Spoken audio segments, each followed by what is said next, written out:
السلام عليكم. إذا أعجبك محتوى القناة فلا تبخل علينا بتعليق وإعجاب والاشتراك في القناة ليصلك كل جديد تشجيعا لنا لنستمر في نشر المزيد، فنبدأ على بركة الله. عرف المورب الوطني الجزائري جمال بالماضي بتبادله المكثف مع الصحفيين الجزائريين، خاصة خلال المؤتمرات الصحفية التي يعقدها قبل مباريات الخضر.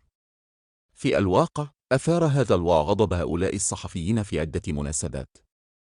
وفي هذا الصدد تحدث الصحفي الجزائري رضا عباس عن بالماضي وردوده القاطع، وأثنى ظهوره كضيف برنامج الحياة سبورت المذاع على قناة الحياة، انتقد المتحدث نفسه المدرب، مشيرا إلى أنه يحبه ويتمنى له البقاء في المنزل.